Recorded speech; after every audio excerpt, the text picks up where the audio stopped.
Hello everyone, hope you are well. In this video, I'll try to solve one another Geeks for Geeks problem. A problem statement is given two arrays A and B of equal size. मतलब आपको दो arrays दिए हैं A और B जिनका size की same है। यह पहले ही बता चुका है। यह एग्जाम्पल के लिए आप देख सकते हो। इसमें टोटल नंबर ऑफ एलिमेंट्स अगर जीरो बेस इंडेक्सिंग है तो टोटल 4 एलिमेंट है A में, और सेम आपके जीरो बेस इंडेक्सिंग अगर B को हम काउंट करते हैं तो इसमें टोटल एलिमेंट है 0 1 2 3 4, तो इसमें भी 4 है, मतलब दोनों में सेम है। ठीक है।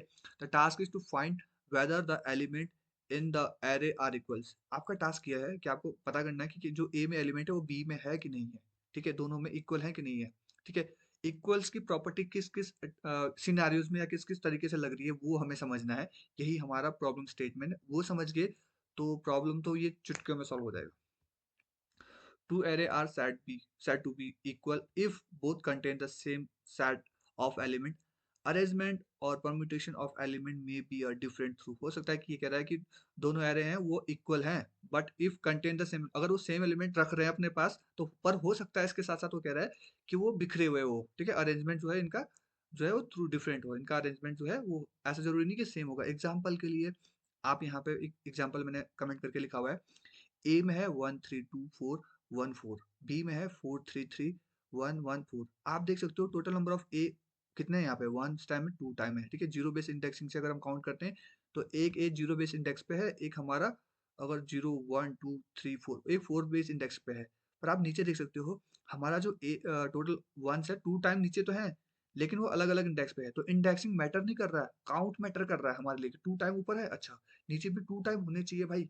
आगे पीछे हो दाएं बाएं हो कहीं पे भी मैटर नहीं करता, मतलब उस इंडेक्स में उस एरे के अंदर टोटल नंबर ऑफ टाइम्स जितना ऊपर है नीचे भी उतने होने चाहिए। ठीक है, इस लाइन को हम वेरीफाई करते हैं और नीचे एक नोट से इफ देयर आर रिपीटेशन, अगर वो रिपीट हो रहे हैं जैसे कि हमने आपको पहले बताया। ठीक है, then count be repeated elements must be also be a same for the two arrays to be equals. अगर किसी का काउंट रिपीटेड है, मतलब थ्री थ्री टू टाइम्स है या फोर टाइम है, 10 टाइम है, 50 टाइम्स है, तो अगर वो ए में जितनी बार वो रिपीट हो रहा है बी में भी उतनी बार रिपीट होना चाहिए। एग्जाम्पल के लिए एक और देखते हैं।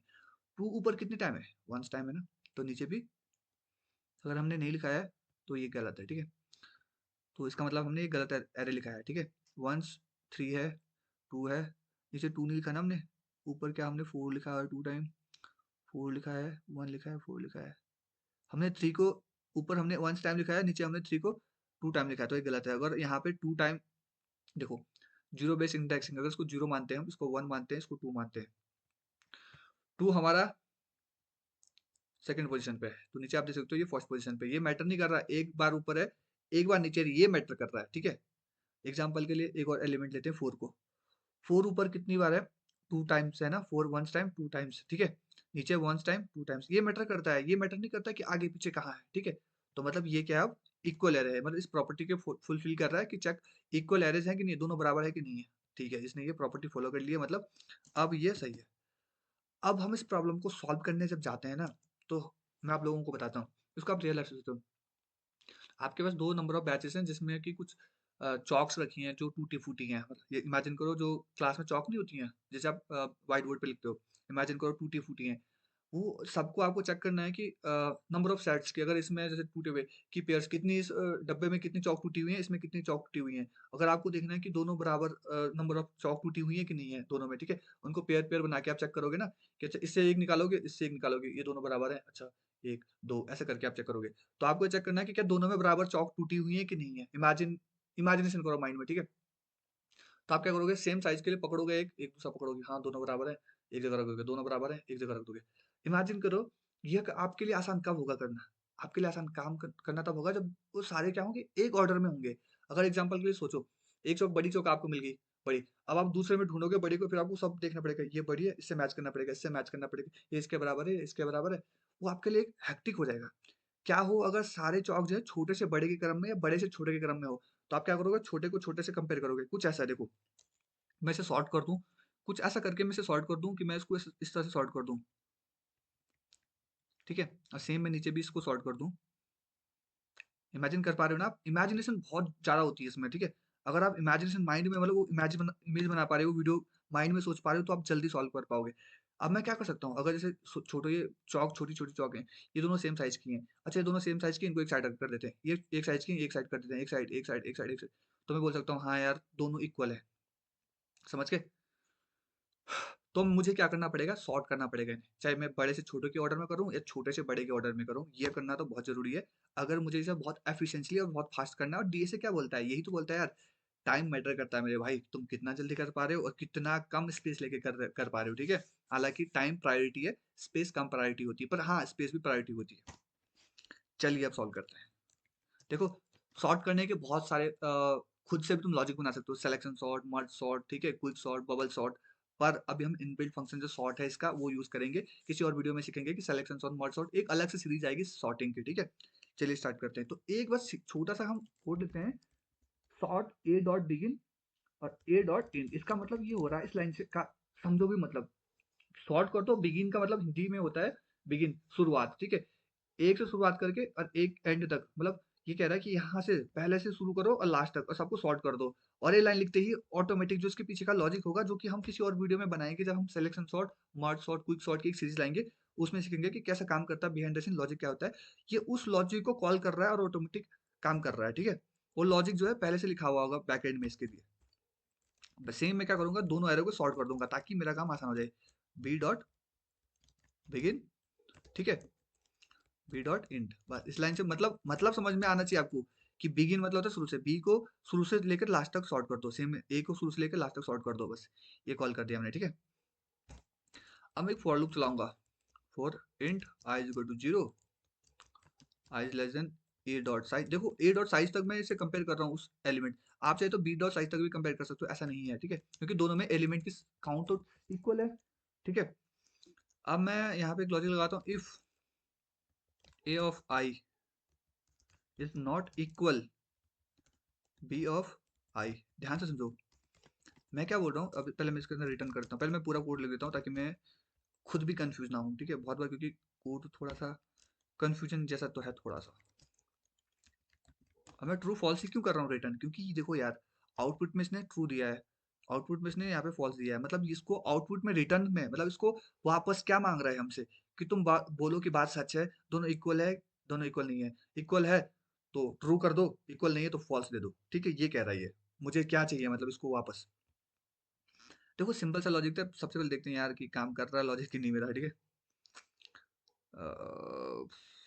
भाई कहाँ गलती कर रहा हूँ मैं। अच्छा, मैं इसका एक ना पैरेंथेसिस लगाना भूल जाता हूँ, इससे भी मेरे को बहुत गलतियाँ होती है, ठीक है। अब सबमिट करके देखते हैं। सारे टेस्ट इतने सारे देख रहे हो, इसका ये मतलब बैकएंड में ना इतने सारे कोड लिखे, मतलब इतने सारे क्वेश्चन थे, इतने सारे क्वेश्चन थे बैकएंड में, सारे से सारों पे अप्लाई हुआ होगा तब जाके सॉल्व हुआ होगा, ठीक है। अब देखो इस लाइन को ध्यान से समझना, इसका मतलब तो ये हो गया कि फोर के आइटरेट कर रहा है ईच एंड एवरी एलिमेंट पे, क्योंकि हमें तो क्या करना है, जैसे मैंने बोला ना, अगर फोर लूप नहीं चलाएंगे भाई तो ये जीरो से लेकर लास्ट तक के एलिमेंट को कैसे चेक करेगा, कंपेयर कि पहले इसको कंपेयर करेगा इससे, इसको इससे, इसको इससे। तो ये फोर लूप कर रहा है हेल्प कि जीरो इंडेक्स से और ए डॉट साइज मतलब होता है लास्ट इंडेक्स तक, ठीक है, लास्ट इंडेक्स तक चेक कर रहा है। अब मैं बोल रहा हूँ इफ ए डॉट आई, अब देखो ए डॉट आई का मतलब पता है क्या है, आई है, इंडेक्सिंग से कंपेयर कर रहा है कि जो जीरो बेस इंडेक्स पे है उसको पकड़ो और उसको कंपेयर करो बी में। देखो ए और बी दो अलग अलग एरे है ना जिनको हम चेक कर रहे हैं, क्वेश्चन यही तो है, दो अलग अलग एरे उनको चेक करो कि दोनों इक्वल है कि नहीं है। और क्वेश्चन हम पहले पढ़ चुके थे कि इसकी क्या क्राइटेरिया होना चाहिए, नंबर ऑफ काउंट सेम होना चाहिए और जो ऊपर है वो नीचे उतनी बार होना चाहिए, बस यही दो है। तो बोल रहा है कि जो पहले, क्योंकि और हमने सॉर्ट कर दिया, ध्यान से सोचो, हमने सॉर्ट कर दिया ताकि हमारे काम में आसानी हो।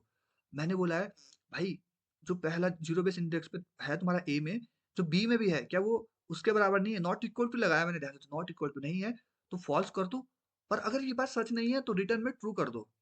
तो देखो ये तब तक अंदर घूमेगा, तब तक अंदर घूमेगा अगर बात फॉल्स हुई तो अंदर रहेगा, लेकिन अगर ये एक बार भी यहाँ जाएगा, यहाँ जाएगा अंदर, ध्यान से दो, यहाँ जाएगा नॉट इक्वल टू फॉल्स, अंदर नहीं जा पाएगा। क्यों नहीं जाएगा इसके इफ के अंदर, क्योंकि ए नॉट इक्वल टू बी है इस केस में। अगर ऐसा होगा ट्रू के केस में देखते हैं, ए के बराबर है तो नॉट इक्वल टू नहीं होगा, तो ये इफ के घर के अंदर नहीं जा रहा। अगर आप सिंपल भाषा में समझो, इसके इफ के घर के अंदर नहीं जाएगा, ये से स्किप हो जाएगा, लेकिन रिटर्न में नहीं जाएगा इफ का, क्योंकि ये वाली कंडीशन जब तक फॉल्स नहीं होगी तब तक क्या होगा, वो फिर से फोर के पास जाएगा, फिर से फोर के पास जाएगा, फिर से फोर के पास जाएगा। और अगर ये सॉर्टिंग जिस केस में सब बराबर होंगे, उस केस में तो ये जब ये कंडीशन फॉल्स हो जाएगी तो रिटर्न ट्रू के पास जाएगा और रिटर्न ट्रू कर देगा। उस केस में जब कभी भी एक बार ऐसा हो गया ना, अगर गलती से भी एग्जांपल के लिए यहाँ पे 2 हो गया, तो जैसे वो चला गया, अब इमेजिन करो, थोड़ा इमेजिन, ठीक है? ये आर आउट डॉट आई में है अभी हमारा 1, इंडेक्स 1, तो इंडेक्स 1 पे क्या है हमारा? इंडेक्स 1 पे एग्जांपल के लिए यहाँ पे आप कंफ्यूज हो गए, ठीक है? यहाँ पे देखते हैं, ठीक, इंडेक्स यहाँ पे मान के चलते हैं 2 है और यहाँ पे है 2, ठीक है? और यहाँ पे मान के चलते हैं 3 है, एग्जांपल के लिए 3 है। अब ऐसा इमेजिन करो कि वो गया ए आर डॉट आई, आई में मान के चलते हैं पहले आइटरेशन में थे, दोनों बराबर थे, एग्जांपल के सॉर्ट करने के बाद। यार, मैं आप लोगों को कितना कंफ्यूज कर रहा हूँ, ठीक है? यहाँ पे सॉर्टिंग के बाद हमने यहाँ दिखा रखा है, सॉर्ट होने के बाद कुछ इस तरह से दिखेगा, ठीक है? एग्जाम्पल के लिए यहाँ 1 है, यहाँ इमेजिन करो यहाँ 2 है। अब सोचो सॉर्ट होने के बाद पहली आइटरेशन तो 1 1 है दोनों, तो नॉट इक्वल टू 0, ये वाली बात सच होगी नहीं, तो अंदर नहीं जाएगा। लेकिन दूसरी में क्या होगा? एग्जाम्पल के ए गया, आई में गया अभी 1, बी में भी गया 1। अब 1 में क्या है इसकी जगह? वो इंडेक्स 1 है लेकिन एलिमेंट 1 है, और इंडेक्स 1 है एलिमेंट 2 है, ध्यान से समझो। क्या 1 नॉट इक्वल टू 2 है? हाँ, बात सच है भाई। और जैसी बात सच हो गई ना, वो रिटर्न फॉल्स में चला जाए। और एक बार रिटर्न का स्टेटमेंट का मतलब ये होता है, रिटर्न मतलब वापस आ जाओ। एक बार भी अगर बात सच होगी तो रिटर्न, क्योंकि अगर एक एलिमेंट भी अगर ऐसा हुआ जो दोनों में सेम नहीं है, सॉर्ट करने के बाद भी, तो मतलब ये है कि भाई इसमें जो दोनों में है ऊपर काउंट जो है सेम हो सकते हैं कि 5 5 एलिमेंट, पर ऐसा नहीं होगा। हो सकता है कोई एक संख्या ज्यादा हो एक कम हो, ये डेफिनेटली होगा सॉर्ट करने के बाद तो, ठीक है? तो इसीलिए फॉल्स हो जाएगा रिटर्न। तो ये छोटा सा कोड था, ये लॉजिक था जिसे सॉल्व हो गया।